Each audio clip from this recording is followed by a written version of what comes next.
롤스로이스 아니면 벤틀리 같은 거 산다, 그런 차를 사시는 분들은 생각을 좀 잘 하셔서 아반떼 같은 차를 구입하시는 것도 고려해 볼 필요가 있어요.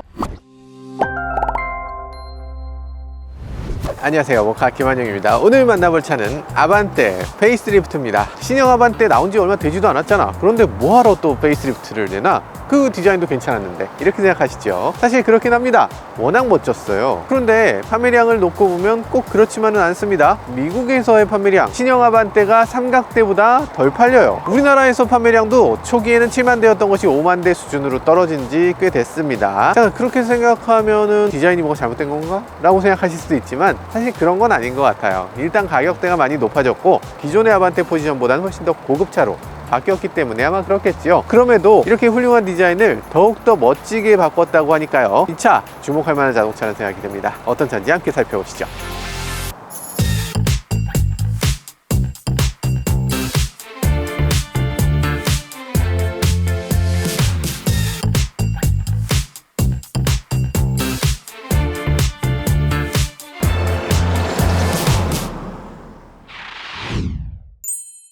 아우, 이거는 그냥 보지 않을 수가 없죠. 이것부터 보면 그냥 끝납니다. 아니, 이렇게 멋진 깜빡이를 갖고 있다면 와, 이건 인정해야죠. 그리고 차체 높이는 기존 아반떼도 굉장히 낮은 차체였는데 거기에다가 더 낮아졌어요. 느낌이 굉장히 낮은 느낌이 듭니다. 어째서 그러냐, 기존 아반떼는 여기서부터 이런 식으로 치켜 올라갔거든요. 그래서 램프가 이 위쪽에서 끝나는 자동차였습니다. 그런데 이 아반떼는 이렇게 조금 낮춰서 램프가 이렇게 아래쪽에서 끝나게끔, 그러다 보니까 차체가 실제보다 더 낮아 보이는 효과를 주고 있어요. 그리고 전체적으로 앞부분도 조금 더 길게 뽑았습니다. 아주 약간이지만 40mm 정도 더 길게 뽑아서 차체가 실제보다 더 낮아 보이게끔 그런 효과를 주고 있습니다. 그리고 여기 수많았던 그런 경계선들 깔끔하게 정리를 했기 때문에 기존 아반떼보다 훨씬 더 깔끔하고 쭉 뻗은 것 같은 안정감 있는 모양을 보여줍니다. 다만 이런 것들은 특이한 지점이죠. 기존에 있었던 아반떼와 굉장히 많은 부분을 달리했죠. 범퍼도 다르고 그릴도 다르고 앞쪽 아일랜드 파팅도 다르고 램프도 다르고, 그런데 보닛은 그대로예요. 그러니까 보닛이 그대로인데 램프를 낮추려면 어떻게 해야 되는가, 이 팬더를 이런 식으로 바꾼 거죠. 팬더가 보통의 자동차들은 여기서 끝나는 겁니다. 대부분은 다 램프가 있고 그 뒤부터 팬더예요. 근데 이 차만큼은 팬더의 위치가 아주 독특하게 중간에 껴 있습니다. 이렇게 중간에 껴 있는 자동차는 처음 봤어요. 사실 이 부분이 뒷부분이라면 포르쉐 911 같은 느낌이 들거든요. 뒷부분에 이런 식의 뒷팬더가 있는데 앞부분을 이렇게 처리하는 거는 묘하다는 생각이 좀 들지만, 아, 이렇게도 할 수 있구나, 신기하네, 이런 느낌이 드는 그런 페이스리프트입니다. 그렇게까지 많은 비용을 들이지 않으면서 차의 이미지를 꽤 많이 바꿔놓는 아주 효과적인 페이스리프트라고 할 수 있죠. 그런데 이 앞부분에 이 부분 램프가 켜질 것 같다고 얘기하신 분들도 계시고 그랬는데 실제로 켜지진 않아요. 뭐 오케이, 괜찮습니다. 보기에는 괜찮죠? 예뻐요. 측면도 아반떼는 원래 예쁜 차였잖아요. 조금 다른 부분이 있죠. 휠의 디자인이 조금 바뀌었어요. 그리고 또 요거, 이전에는 플라스틱 부분이 너무 이상하다, 너무 어색하다 이런 얘기 했었는데 저는 이게 하이글로시면 더 좋을 것 같긴 합니다. N라인 같은 경우는 이게 하이글로시예요. 근데 N라인 아닌 일반 모델은 이게 이렇게 매트한 형태로 되어 있네요. 이게 눈에 너무 잘 보이거든요. 차가 저렴해 보일 수가 있으니까 요거는 꼭 하이글로시로 바꿔주시면 좋을 것 같고, 틴팅을 블랙으로 하게 되면 요 하이글로시랑 요게 매치가 돼서 전체가 하나의 덩어리로 보이니까 그런 효과도 꽤 클 것 같습니다. 그리고 요 부품을 바꾸는 김에 요 밑으로 수평으로 갔던 것도 살짝 올려서 기존 아반떼와 다른 느낌을 잘 자아내고 있네요. 액센트 잘 넣은 것 같습니다. 자, 그런 생각이 들고요. 뒷부분에서도 조금 바뀌었는데요. 아래쪽에 이렇게 디퓨저랑 비슷하면서 아사모사한 그런 디자인을 밑에 넣었습니다. 특별한 의미가 있진 않지만 차가 더 스포티하게 보이는 것, 좀 더 단단하게 보이는 효과는 확실히 있는 것 같아요. 약간 엉성했던 부분이 잘 정리가 됐습니다. 아, 요거 되게 재밌는 부분이에요. A자, V자, A자 같습니다. 완전히 똑같아요. 요걸 뒤집었어요. 그러니까 지금 왼쪽이 살짝 얇고 오른쪽이 살짝 두껍거든요. 여기는 왼쪽이 살짝 두껍고 오른쪽이 살짝 얇아요. 근데 마찬가지로 요 A자가 어디 또 들어가냐면 소나타에도 들어가요. 소나타는 A자가 2개 들어가잖아요. 여기 3개, 소나타에 2개 이렇게 들어갈 정도로 원가를 잘 절감했다. 아, 이런 원가 절감은 괜찮습니다. 괜찮아요. 일단 엠블럼이 이렇게 매끈해진 게 저는 굉장히 마음에 드네요. 이렇게 심플해졌고 이런 것들 좋아 보입니다. 나머지 부분은 뭐 그렇게까지 크게 달라진 것 같진 않아요. 비슷하게 느껴집니다. 자, 그런 생각이 들고 열어볼까요? 아반떼는 전동 트렁크처럼 자연스럽게 눌러서 이렇게 살짝 이렇게 싹 올려주면은 아무도 모릅니다. 조금 더 올려야 되네. 죄송합니다. 그리고 요번에 정말 안타까운 건 페이스리프트를 하면서 여기다가 손잡이 하나 달아주지. 손잡이 달아주는 게 그렇게 힘들었을까? 얼마인지 모르겠는데 한 500원 들어가나요? 구독자님들한테는 이거 500원씩 드리겠다. 내가 500원이면 잠깐만, 아반떼가 5만 대가 팔리니까 2,500원. 야 잠깐만, 안 되겠습니다. 안 되겠습니다. 그렇게 되는구나. 뺄만 하네. 2,500만 원이면 뺄만 하네요. 자, 그리고 아래쪽을 보면요, 수납했을 때 굉장히 넉넉한 공간을 보여줍니다. 이런 작은 차일수록 트렁크 공간이 넉넉하게 나와야 되죠. 그리고 이 아래쪽에는 이렇게 생겼어요. 느낌이 여기다가 무거운 걸 넣으면 이렇게 들어가. 그러니까 이거 좀 단단한 걸로 바꿔주면 참 좋을 것 같긴 한데, 아무튼 이 아래쪽은 이런 식의 물건이 들어있습니다. 12V 전력 보조용 리튬 배터리 어셈블리라고 되어 있는데, 이거는 블랙박스를 위한 장치예요. 이전에는 없던 게 새로 생긴 거죠. 수평으로 그냥 들어가도 될 것 같은데 이렇게 대각선으로 굳이 만들어 놓고 있습니다. 위에서 억세스하기도 편하게 해놓기도 했지만, 만약에 이 아래쪽에 물이 좀 차더라도 소켓 부분이 물에 닿지 않도록 안전을 위해서 약간 이렇게 올려놓은 것 같은 면이 있어요. 아까 말씀드렸다시피 100원, 200원에도 굉장히 목숨 거는데 이렇게까지 브라켓을 만들어 놨다는 건 이건 안전에 필수적이라고 생각했기 때문일 거예요. 자, 그런 생각이 들고요. 아반떼 트렁크는 아래쪽에서 봤을 때 이런 식으로 생겼습니다. 스피커가 그대로 노출이 되어 있는데, 스피커가 이렇게 노출되면 어떻게 되느냐, 소리가 여기서 나와서 그대로 되먹임이 되기 때문에 이 소리의 효과가 그다지 크게 좋게 나타나지 않아요. 그리고 스피커가 양쪽에 하나씩 이렇게 있는 것처럼 선반의 모양이 있죠. 왼쪽은 페이크입니다. 오른쪽만 진짜 스피커예요. 그리고 아래쪽을 보면요, 토션 스프링이 있는데, 이 스프링이 뭔지 잘 모르시는 분들이 계신 것 같아요. 요게 토션 스프링입니다. 그러니까 철사 두 개를 꼬면 다시 펴지려고 할 거 아니에요. 그 꼬아서 만든 게 토션 스프링이고, 시간이 어느 정도 지나면 이게 점점 헐거워지게 돼 있어요. 그게 굉장히 빠르게 옵니다. 지금은 여기서 딱 올렸을 때 여기까지 올라가지만 나중에는 이렇게 올려야 되는 수도 있을 거예요. 그래서 저 토션 스프링을 꼭 써야 됐나 하는 생각이 들어요. 왜냐하면 이게 또 트렁크가 굉장히 무거운 차예요. 여긴 철판이지만 여기서부터 여기까지가 다 플라스틱이어서 트렁크 리드가 굉장히 무거운 차인데 코일 스프링을 써주면 좋지 않았을까 하는 생각이 들고, 그리고 또 가뜩이나 이 트렁크 공간이 굉장히 소중한데 어쩔 수 없는 부분이지만 이런 것도 아마 자동차를 사기 전에 알고 계셔야 될 부분이라는 생각이 듭니다. 이런 것들이 어떤 식으로 작용을 하냐면, 가득 때려 넣었을 때 이렇게 눌리니까 짐을 가득 넣지 못하는 게 또 아쉬움이라고 할 수 있어요. 혹시 알고 계십니까? 우리가 시동을 걸어놨다는 거 말이죠. 처음부터 시동을 걸어놨습니다. 전혀 아무 소리도 안 들리셨겠지만 진짜 너무 조용하지 않습니까? 소리가 너무 잘 들어요. 약간 이게 현대차 엔진의 특징적인 사운드라고 할 수 있죠. 아주 심플한 그런 구성을 갖고 있고 1.6 엔진의 끝판왕을 보여주는 것 같아요. 이번 페이스리프트는 이 엔진의 진동 소음도 크게 줄인 게 특징이라고 합니다. 실제로 그런지 좀 더 실내로 들어가서 알아보도록 하죠. 오, 실내 인테리어 컬러가 이게 그린이라고 하는데, 여러분들도 그린으로 보이시나요? 세이지 그린이라고 하는데 어떤 느낌이냐면 파스텔의 그린색입니다. 여러분들이 옷을 파스텔 그린색을 입고 회사를 간다고 생각해 보세요. 약간 여성적, 아니면 귀엽다, 이런 느낌 들지 않을까요? 만약에 이 그린색을 선택한다면, 제가 입을 수 있는 그린색이라면 이거보다 짙어야 될 것 같아요. 그러니까 아예 진한 그린, 진짜 그린이면 그러면 또 괜찮을 것 같아. BMW에도 teal색이 이번에 XM에 들어와서 그거 색깔 꽤 멋진데, 그런 색깔이면은 모르겠는데, 야, 요거는 너무 환한 그린이 아닌가, 그런 생각을 살짝 해보게 됩니다. 머리 공간은 굉장히 넉넉하고요, 어깨 공간도 여유 있습니다. 준중형 치고 굉장히 넓은 실내를 보여주고 있어요. 다만 아반떼라는 자동차가 이렇게 스타일리시한 자동차가 되면서 유리창이 작아지고, 뒤쪽은 거의 한 뼘하고 요만큼, 앞쪽은 한 뼘하고 두 뼘이 채 안 되는 그런 폭, 거의 스포츠카의 그런 유리창 높이를 보여주고 있거든요. 조금 작다는 느낌이 뒤에 앉았을 때 많이 든다. 정말 작은 건 아닌데 작다는 느낌적인 느낌을 주는 거, 그게 이번 아반떼의 특징이랄까, 그렇게 생각할 수 있을 것 같습니다. 네, 이번 아반떼는 공차 중량이 40kg나 늘어났어요. 가만히 있자, 거의 여성 큰일 나겠네. 그럼 어디서 증가된 걸까? 한번 살펴보면요, 우선 빌트인 캠이 추가됐습니다. 앞쪽으로 카메라가 장착되고요, 배터리도 별도로 장착됩니다. 배터리, 카메라 해서 아마 한 3kg 정도 늘었겠죠. 전면에 LED 방향지시등이 들어갑니다. 방향지시등 디자인이 많이 바뀌었죠. 그러면서 한 5kg 줄었을까 늘었을까, 이건 잘 모르겠네요. 디지털 키가 바뀌었습니다. 핸드폰을 이용해서 차의 시동을 걸 수 있는 건데, 기존에는 아이폰으로는 안 됐어요. 디지털 키 1이었고 이제 아이폰, 애플워치 안 차고 왔네. 애플워치로 되는 디지털 키 2로 바뀌었습니다. 시계 자랑하시는 틈틈이 시계 자랑을 하고 있어요. 그리고 서라운드 뷰 모니터가 들어갑니다. 와, 아반떼급의 자동차에 360도 서라운드 뷰, 와, 훌륭합니다. 신기하긴 확실히 신기합니다. 그리고 깜빡이를 켰을 때 후측방을 보여주는 모니터, 이걸 BVM이라고 하는데, BVM이 들어갑니다. 그래서 이렇게 후측방에 뭐가 있는지를 보여주고 있어요. 그래서 이게 답니다. 이 정도 변하고 40km 정도 늘었다고 하는데요, 어떤 차이가 있는지 실제로 주행을 하면서 알아보도록 하겠습니다. 요즘 아이브죠, 다시. It's our time. 우린 달라. 특별한 게 좋아. 스피커 차이가 좀 있는. 아니, 아반떼 N하고 차이 많아요?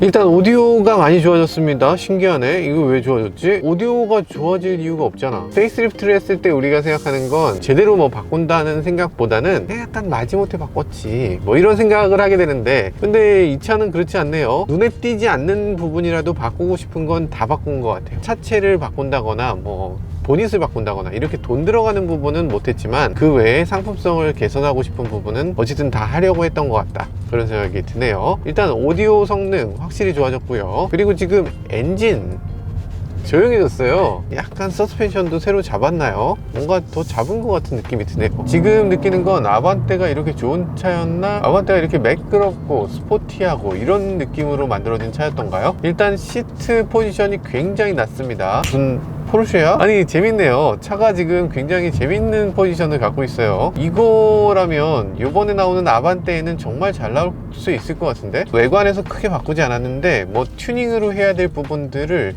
정말 정성껏 튜닝을 해놨어요. 서스펜션이라든지 엔진이라든지 소음이라든지 이런 것들을 잘 막아놨고요. 40km의 무게 증가 중에 상당 부분이 이 흡음으로 들어간 것 같습니다. 그래서 차가 굉장히 조용해요. 기본적으로 이 차는 변속기가 몇 단일 것 같아요? 변속이 굉장히 매끄럽잖아요. 변속을 언제 하는지 도저히 모르겠지 않아요? 변속이 없습니다. 그렇죠. 이 차는 CVT 변속기를 사용하고 있습니다. 사실 많은 분들이 CVT에 대한 우려들도 갖고 있죠. 저도 사실 CVT에 대해서 일반 변속기보다 더 좋아하는 건 아니에요. 그런데 지금 사용해보면, 야, CVT가 이렇게까지 매끄럽고 그리고 직결감도 꽤 느껴질 수 있었구나 라는 걸 생각하게 합니다. 기존까지 CVT면 막연히 차가 헛도는 것 같은 느낌을 줄 것 같은 선입견 같은 게 있었잖아요. 근데 이제 요즘 들어서 CVT가 정말 좋아지기도 했고, 특히 이 현대차의 CVT는 그렇게까지 좋은 평가를 받았던 적이 별로 없었던 것 같은데, 아반떼 CVT만큼은 괜찮은 것 같습니다. 우리가 제일 싫어하는 느낌, 그 헛도는 느낌을 만들어내지 않는다는 게 굉장히 기분 좋은 일이에요. 그런데 출력은 그렇게까지 충분하지는 않습니다. 123마력? 부족한 건 아닌데, 근데 이 차가 원래도 간당간당했고 이제 40km가 더 증가했으면 120마력대는 조금 이 차한테는 부족하지 않나, 이런 생각이 들기도 하네요. 자, 그래서 조금 더 강력한 엔진을 달아줄 수는 없었을까, 그런 사람들을 위해서 나온 차가 있죠. 아반떼 N 있습니다. 돈 더 쓰시면 돼요. 그러면 출력을 넉넉하게 넣어줍니다. 거기다가 그것만으로는 부족해, 그거 연비 안 좋잖아, 연비 좋은 차가 필요해 라고 하시는 분들은 아반떼 하이브리드를 선택하면 됩니다. 사실 가격 차이가 꽤 나는데요, 하이브리드는 깡통이 없기 때문에, 하이브리드는 기본적인 옵션이 상당히 높기 때문에 하이브리드로 가게 되면 한 600만원 올라가는 효과가 있어요. 하이브리드 시스템만 600만원이 아니고요, 거기에 여러가지 옵션들을 넣었기 때문에 그렇게 비싼 거고, 실제로는 가격 차이가 자기가 원하는 것에 따라서 조금 다르겠지만 한 400만원 정도의 차이라고 할 수 있습니다.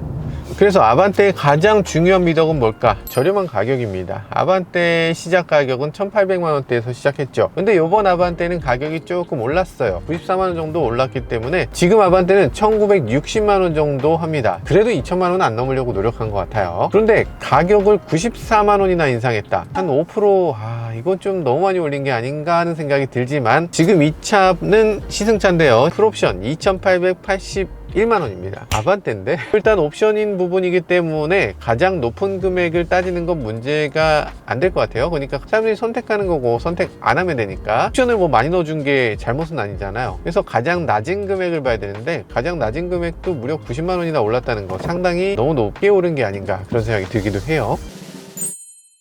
핸들도 이렇게까지 묵직하게 잘 만들어진 것도 재밌어요. 이게 속도 감응형 핸들인데요, 이런 도심에 다닐 때, 그러니까 이 정도 속도에서 10km, 20km로 지금 다닐 때는 이렇게 핸들을 돌렸을 때 굉장히 가뿐하게 돌아가는 걸 볼 수 있습니다. 주차하거나 이럴 때 핸들이 무겁다는 느낌은 거의 들지 않을 것 같아요. 그런데 고속도로를 갈 때 시속 100km 정도로 가면 핸들이 무슨 돌덩이처럼 단단해집니다. 지금도 사용해보면 핸들이 갑자기 굉장히 단단해지는 걸 볼 수 있어요. 상대적으로 이 속도에 따라서 점차적으로 늘어나는 이 핸들의 단단함, 이런 것들이 좋게 느껴지네요. 자, 드라이브 모드 같은 것도 이런 식으로 계기판이 예쁘게 변하는 걸 볼 수 있네요. 뭐 아쉬움이 없습니다. 이 정도라면 괜찮아요. 이걸 굳이 심플하게 굳이 바꾼다고 그렇게까지 바꿀 이유가 있었나 싶어요. 그랜저 너무 심플했죠. 네, 그렇게까지 심플한 건 아닌 것 같고 최소 이 정도는 해줘야 될 것 같습니다. 계기판과 디스플레이가 지금 10.25인치 두 개로 자리 잡고 있는데요, 이 정도면 저는 뭐 크게 아쉽지가 않습니다. 이게 더 큰 게 있더라도 그 안에서 보여주는 정보가 그대로거든요.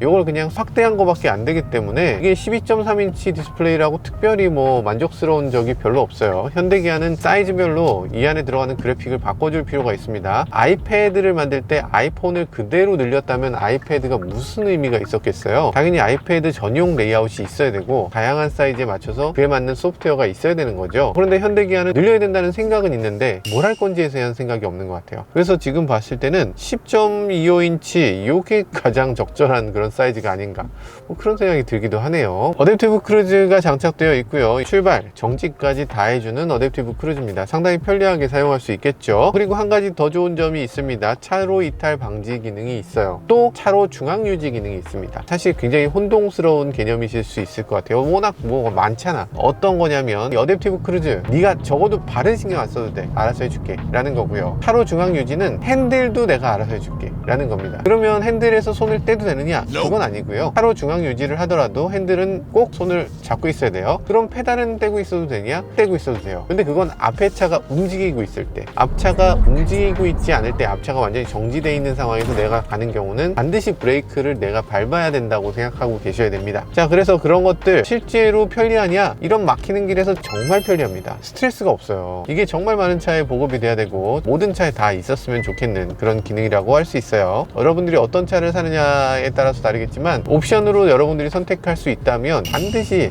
그건 축복입니다. 무조건 선택해야 돼요. 차를 잘못 골라서 이런 거 없는 차들, 예를 들어서 롤스로이스 같은 걸 산다거나 아니면 벤틀리 같은 거 산다, 안 됩니다. 차로 중앙 유지를 못 해줘요. 그래서 그런 차를 사시는 분들은 생각을 좀 잘 하셔서 아반떼 같은 차를 구입하시는 것도 고려해 볼 필요가 있어요. 그 정도로 이게 편하다니까. 차로 중앙 유지 기능 똑똑함에 있어서 자동차 메이커마다 조금씩 차이가 있는데요, 현대기아에서도 세대마다 차이가 있습니다. 이거는 1세대니까 예를 들어서 펠리세이드나 요 정도 급의 차로 중앙 유지, 어댑티브 크루즈라고 할 수 있어요. 요즘 EV6 저희가 타고 있는데 EV6보다 조금 못한 것 같은 그런 차이 살짝 있네요. 이런 게 다 소프트웨어적인 건데 여러 차가 동시에 업그레이드 되고 같이 성장하고 이렇게 좀 만들어주면 좋지 않을까요? 만약에 돈을 더 내고라도 난 HD를 최신으로 업그레이드 하고 싶어, 그런 사람들에게 돈을 더 받아서라도 버전을 1.0에서 2.0으로, 2.0에서 3.0으로 뭐 이런 식으로 업그레이드를 해줄 수 있다면 그것도 좋을 것 같은데.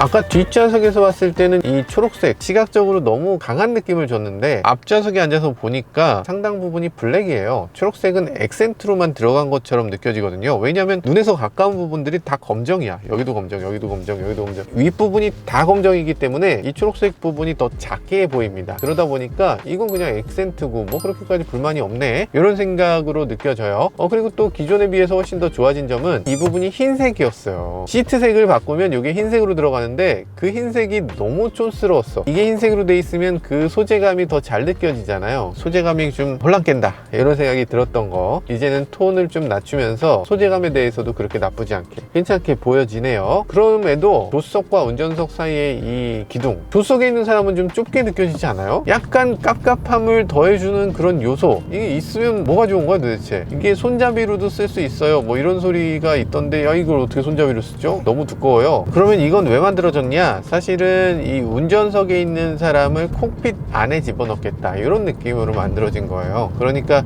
운전석에 앉았으면 여기 양쪽으로 이렇게 뻗어서 마치 비행기 조종석처럼 이렇게 만들어 놓겠다 이런 건데, 아이디어는 괜찮았던 것 같아요. 아이디어는 괜찮은데 자동차의 공간은 진짜 나만을 위한 공간이기도 하지만 나보다는 내 옆에 있는 사람들한테 잘 보여지기 위한 공간인데, 오빠 차는 아반떼 새로 뽑았는데 와 이게 말이야 페라리 뭐 람보르기니 있지만 근데 왜 이렇게 좁아? 이렇게 얘기하면 그냥 무너지죠. 마법의 한마디를 불러일으키는 그런 기둥입니다. 그래서 요거는 없앨 수 있었다면 참 좋았을 것 같은데, 야 이 차 다 좋고 계약할래 하고 계약하려고 하다가 마지막에 요거 하나 딱 보고서 못하겠다 이렇게 얘기하는 걸 딜브레이커라고 하는데요. 진짜 억울한 거죠. 이게 아마 딜브레이커 역할을 제대로 할 것 같습니다. 못해도 이것 때문에 100명 정도는 안 샀을 것 같아요. 아니요? 일리 있습니다. 없으면 훨씬 좋겠다 그런 생각이 듭니다. 핸들 엠블럼도 바뀌었는데 핸들 엠블럼 바꾸길 잘했네요. 좀 얇아진 거 훨씬 낫고요. 근데 한 가지 조금 걱정되는 건 이게 손이 비는 소재예요. 여기다가 맥스본 같은 거 갖고 와서 이렇게 문지르면 잘라질 것 같아요. 벤츠 S클래스는 이게 잘라지거든. 계기판 옆에다가 이렇게 하면 잘라져요. 너무 칼이 필요해. 그런 경우에 한 번씩 쓸 수 있을 것 같은 그런 용도인가? 맥스봉으로 해봤는데요. 맥스봉 어림도 없네요. 손 비지 않는 걸로. 꼼꼼하네요. 현대차가 S클래스보다 마감이 좋네. 야, 현대차 훌륭합니다. 지금까지 아반떼 페이스리프트를 시승해봤는데요. 아반떼 정말 훌륭한 디자인의 자동차, 정말 멋진 자동차, 모든 것들을 갖고 있는 자동차라는 생각이 들었습니다. 그렇게 훌륭한 자동차를 조금 더 멋진 자동차로 업그레이드 시킨다는 점, 이게 가능할까 싶었는데 그런 것을 해내네요. 기존까지는 이 작은 차는 뭔가 좀 부족한 점이 있다는 생각이 들었다면 이제 이 아반떼는 더 이상 부족하지 않고 더 이상 작기 때문에 저렴한 차가 아니라 굉장히 훌륭하게 매끄럽게 그렇게 만들어진 자동차라는 걸 다시금 느끼게 했습니다. 다만 가격이 조금 오른 게 좀 아쉽긴 한데요. 그럼에도 이 차의 디자인이라든지 옵션들이 크게 향상됐기 때문에 그런 점들은 어느 정도 납득 가능한 부분이라는 생각도 들었습니다. 지금까지 저는 모카 김한용이었습니다. 감사합니다.